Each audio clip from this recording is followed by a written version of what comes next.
Ukraine celebrates retaking Kherson. It's one of the most significant victories since Russia invaded. Is this a turning point in the war, and how might it change military strategies on both sides? This is Inside Story.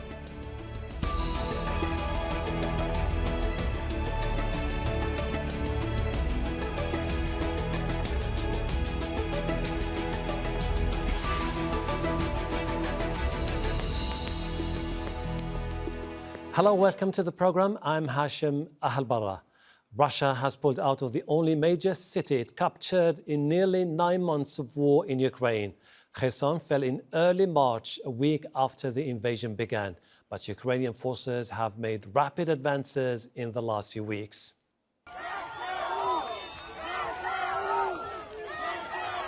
People in the city cheered and raised the Ukrainian flag on public buildings. President Vladimir Putin formally annexed the region in September in a move condemned internationally.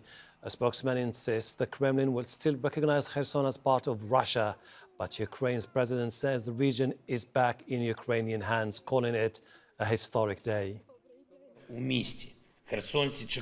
Kherson residents have been waiting. They've never given up on Ukraine. Hope for Ukraine is always justified, and Ukraine always returns its own. I want to make a special mention of those Russian soldiers, mercenaries and collaborators who were abandoned in Kherson and other cities of the south. The only chance of being saved is to surrender to Ukrainian captivity. We guarantee that you will be treated in accordance with the law and international standards. Russia called the pullout a redeployment. Videos showed bridges leading out of the city destroyed. Moscow says 30,000 soldiers and 5,000 pieces of military equipment have been moved to the east of the Dnipro River. Ukrainian leaders believe Russian troops left behind landmines and warned Kherson could come under Russian shelling.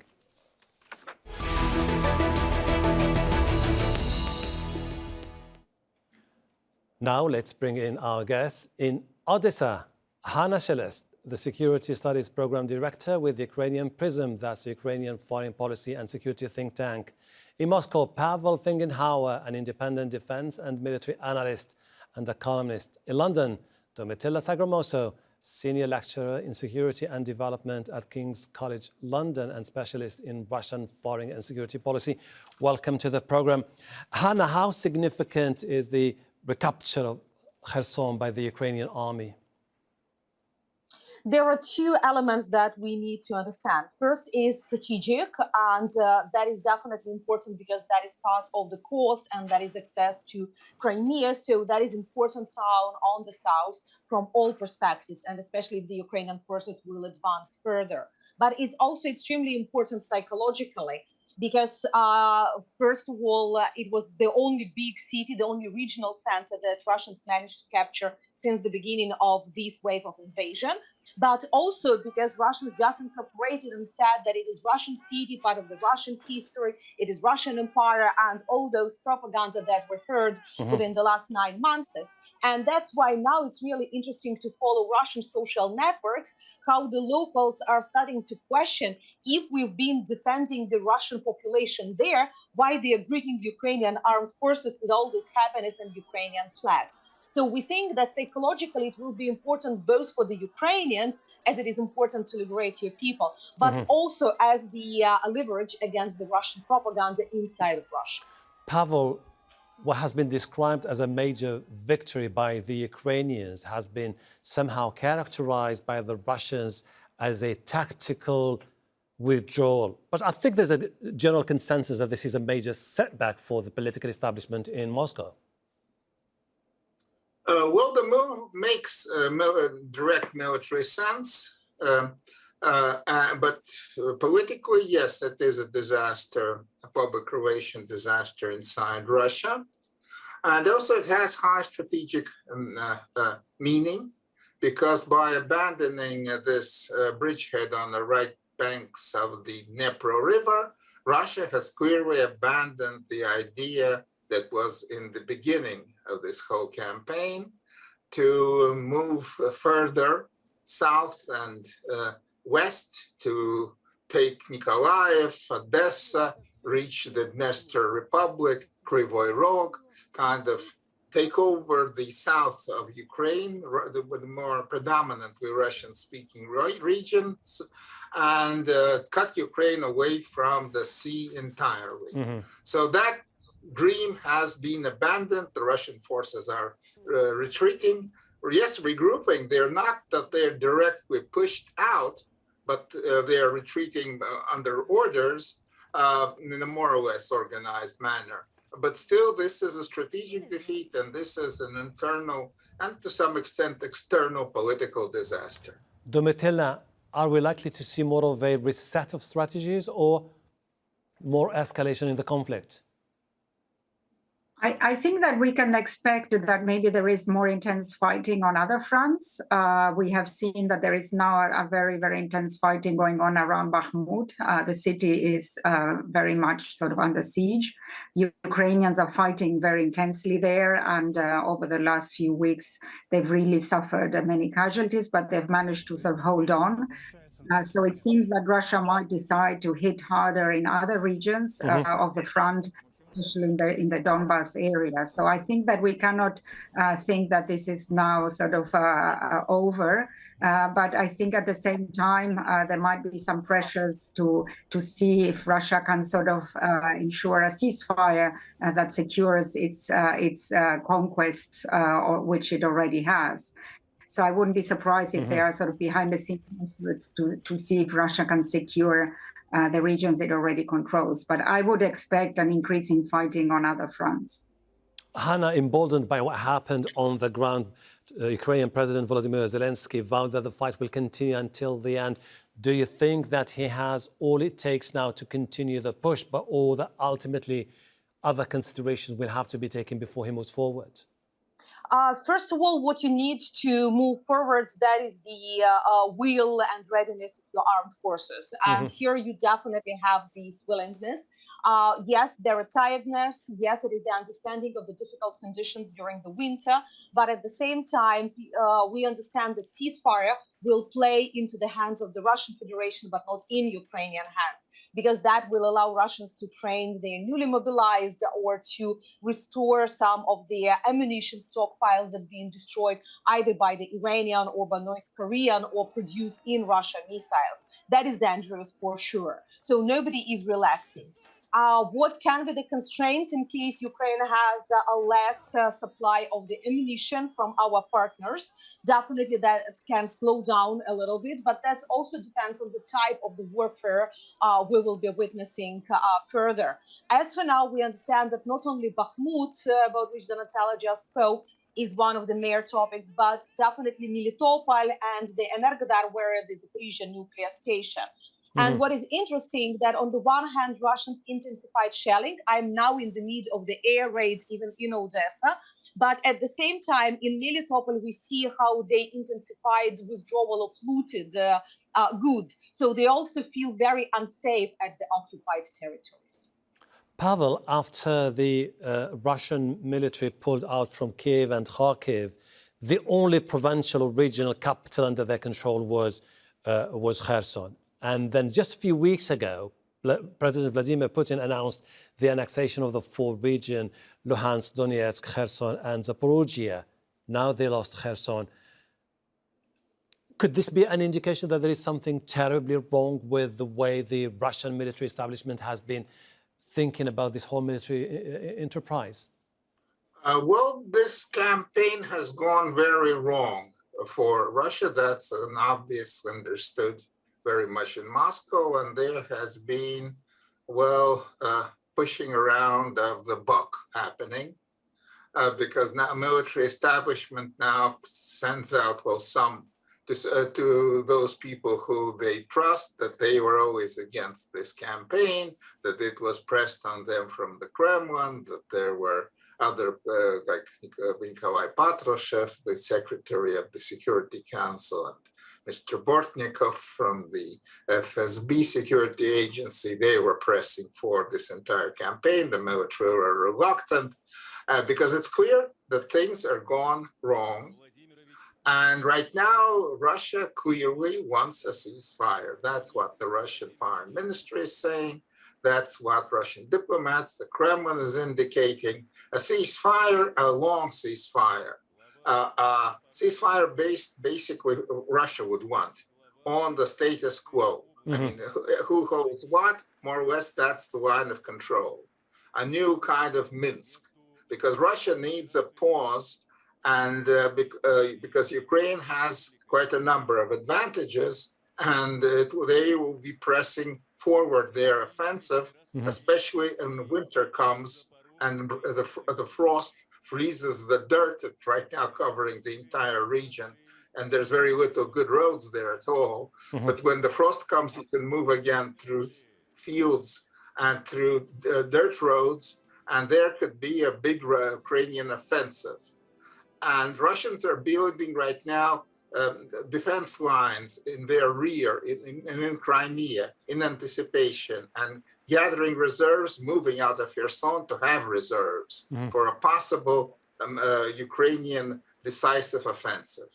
Domitila, when the Russian presidential spokesperson Peskov says that nothing has changed as far as the Russians are concerned, in the sense that Kherson remains part of the country, is this more just of an attempt to contain the crisis that has happened, or that the Russians remain adamant about the need to maintain the gains they have made in the past?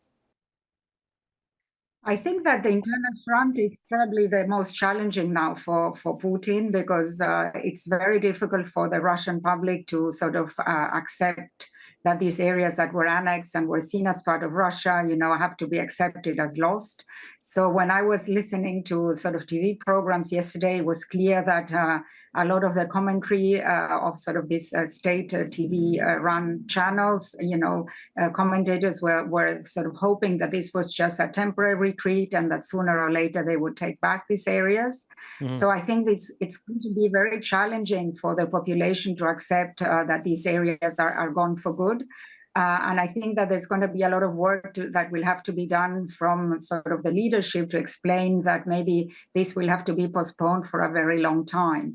I think the narrative has really gripped the population, and especially those who are in charge of sort of building opinions inside Russia, that this is really Russian territory. And I think that the voices that could have challenged these views are finding it very difficult. Many have left, so there isn't really a very open discussion. And those who really are sort of challenging the position are even more assertive in terms of wanting Russia to win this war and to continue this fight. So my impression is that there is a perception that maybe Russia now needs to regroup forces, wait for the winter, and then re-attack again in the spring. And one of the tactics that is also sort of being promoted is this idea of sort of bombing Ukraine to a complete blackout from the point of view of its energy capability, electricity, gas, so that it is in a position where its economy cannot function, its people cannot live properly. So this massive bombardment, may continue to demoralize in some way the Ukrainians, but this, as we know, hasn't had any effect. So I think we can also expect these kind of approaches, to show that, we're not giving up, we're continuing to fight. Hannah, is the next logical destination of the conflict going to be centered around Zaporizhzhia all the way towards Melitopol? Theoretically, yes, definitely. We understand that now it is extremely important to divide the Russian troops between the eastern, northern, and eastern, southern directions, because that's also the question of their supply to some of the forces. And after the partial destroyal of the Crimean Bridge, it is becoming more and more difficult to supply their forces on the south. Still, it is happening. But that also will depend on many other issues, including the weather, because Ukrainian territory is so big that the weather can be very different from the north to the south, from the almost subtropical to the snow already in October. That's why that will influence the battle on the ground, but also the Russian mistakes are influencing a lot. Who are the generals who are on the ground, what decision they're going to make, what type of the artillery they will be using. And what Donatella said about targeting critical infrastructure, trying to make the blackout, that's the tactic that is definitely expected from the Russian side for the next weeks, because here they realize that they still have a certain advancement compared to us. But as soon as it is on the ground, that's really interesting how this regrouping been happening. They left that much of ammunition, including helicopters. So that's quite difficult to present as an organized withdrawal from the territories. We still have plenty of soldiers who just changed to civilians. And you understand that as more of these pictures we are sending to the Russian publics, it's also bringing a certain panic among the forces because they don't understand what is the reason for fighting, what commanders are wanting from them. And that's also these psychological things can have the snowfall effect. Pavel, you were earlier talking about the Russian military strategy. Now, after the loss of Kherson, are we likely to see them putting more emphasis on gaining places like Svatove, the northeastern of Ukraine, or moving all the way towards Donetsk region to try to consolidate gains in Bakhmut and Pavlivka? Well, Bakhmut is under siege. The attacks on Bakhmut are led by the CVK Wagner mercenary group. Will they take the city or not? Again, that's an open question, but this is a very tactical move to improve the positions, because right now, in the time of the Rasputitsa, that's the Sea of Mud, you can fight, but maneuverable, swift offensives are very much hampered by the weather. That will change soon. And the winter campaign, which in the West, militaries tend to go to winter quarters in the winter, but not here, not in Russia and Ukraine. There's going to be a decisive military campaign. Both sides will be trying to achieve decisive results. Russian strategy right now, apparently, is to stop the Ukrainian offensive, inflict heavy casualties, and force Ukraine and its backers in the West to go for a prolonged ceasefire. Because right now, victory, as it was envisaged last February, is clearly unachievable.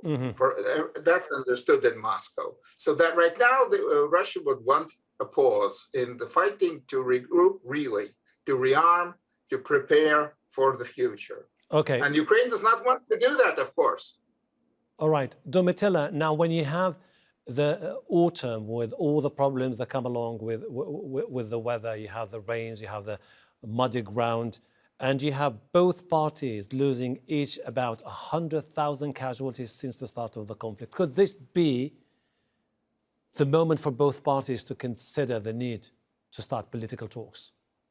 I think this is not going to happen because I think that, from the Ukrainian perspective, it doesn't make much sense now to sort of negotiate a ceasefire when they are in a position of strength, they are gaining momentum, they are receiving additional equipment, they can hit, because they have advanced, they can hit further deep into the territory that is occupied by Russia, which is forcing Russia to move some of its sort of control centers further south.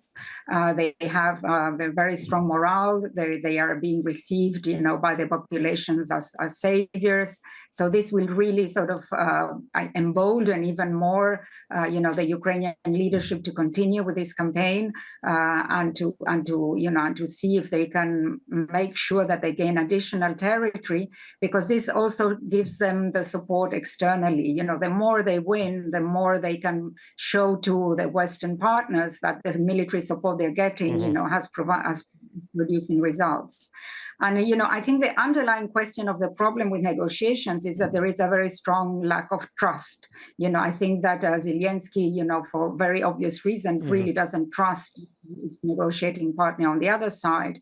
And the Russians, as was mentioned by Pavel, are very eager to negotiate. But I think that everyone knows that this will be just a ceasefire or a preparation for future fighting, not a sort of a definitive agreement for the future. So the only thing that one could hope that the negotiations would lead to a real withdrawal of these areas that are occupied by Russia. But I really don't see Putin, really going along that line, because already the loss of Kherson is causing so much, turmoil internally. Imagine if he had to withdraw from a lot more territory. So I'm not very optimistic about any kind of negotiations. Hannah, it seems obvious that now with the euphoria in Ukraine, people don't want this to settle into some sort of military stalemate. They want to continue the offensive, but they know that to do that, they need more weapons. But with the administration, the Biden administration, divided about how to move forward, with key members of the military establishment saying it's about time to start political talks. Do you think that this is something that could determine the next step of the Ukrainian president? You know, first of all, I can't say that it is euphoria. Euphoria is for one day celebrating the liberation of your people. But in general, this euphoria is very constrained because people really understand what are the costs of these victories and what can be the consequences. And that's what you really feel among the politicians and among the society. But in terms of the weapons supply, we just received additional promises. Just yesterday, the new package being announced, not only the US, because US is only one country that is supplying. There are other countries and more countries joining. The next week, we will have the new Ramstein group meeting discussing additional support for Ukraine. We are changing the priorities of what we need now is more accent for the air defense systems, for example. So that is the ongoing process. And definitely our victories on the ground make some countries look differently what to supply to us. It's not only victories, but also how we use these weapons, how effectively, and that we are not attacking the Russian territory, but only liberating or defending ours. And regarding the negotiations, it's not about pushing or not pushing. Let's remember that in March, Ukrainian delegation had been present to the series of negotiations, first in Belarus, then in Istanbul. And at that time, they were just ultimatums from the Russian side. What is interesting that after 9 months, after all those losses around Kyiv and Kharkiv, now in Kherson, their rhetoric is not changing. It is becoming even more violent against Ukrainians. So that is why it's not only trust, but also just the rationale about, okay, why we are sitting for the negotiations, just to listen how Russians would like to eliminate Ukrainian nation. They just don't have any nonsense because the Russian positions didn't change. Pavel, if the two parties are to meet in the future to start negotiations, give us a sense of where do the Russians stand as we speak? What would be the red line for them, and what would be the consensus as far as they are concerned to turn the chapter of what happened in Ukraine? Well, officially, Russia has said that these are already parts of Russia. They've been reunited, the Donbass, Zaporozhye, Kherson. Most likely that will not change at all. At least, well, there's the same regime in Moscow. But there can be kind of nuances. If we were talking about a ceasefire, well, Ukraine does not recognize Crimea as Russian, and no one else does. But Russia would say, okay, you don't recognize this, but we hold it. But we don't. We recognize Kherson as Russian, but you don't, and we don't hold it. So there could be a quid pro quo of areas, kind of agreements. Tacit agreements of who holds what for the time being, because a peace agreement, an actual peace, permanent peace agreement right now is untenable, but a ceasefire of sorts can appear. Domitilla, very shortly, if you don't mind, do you think diplomacy still stands a chance? I'm not very optimistic, as I said, for all the reasons that were also highlighted by the previous speakers. So I don't think that this is the moment, but I always think it's very important to keep the lines of communication open to avoid, massive escalation. We know that Russia possesses nuclear weapons, and there were discussions with the use of tactical nukes. So I think it's always important to sort of discuss certain sort of red lines and make it clear what is unacceptable, for example, to the West. All right. But I think, as you said, the chances of success at the moment are not very likely. Domitilla Sagramoso, Pavel Felgenhauer, Hannah Shelest, I really appreciate your insight. Thank you. Looking forward to talking to you in the future. And thank you too for watching. You can see the program again anytime by visiting our website, aljazeera.com, for further discussion. Go to our Facebook page, that's facebook.com/AJ Inside Story. You can also join the conversation on Twitter. Our handle is @AJ Inside Story. From me, Hashim Al-Bara, and the entire team here in Doha. Bye for now.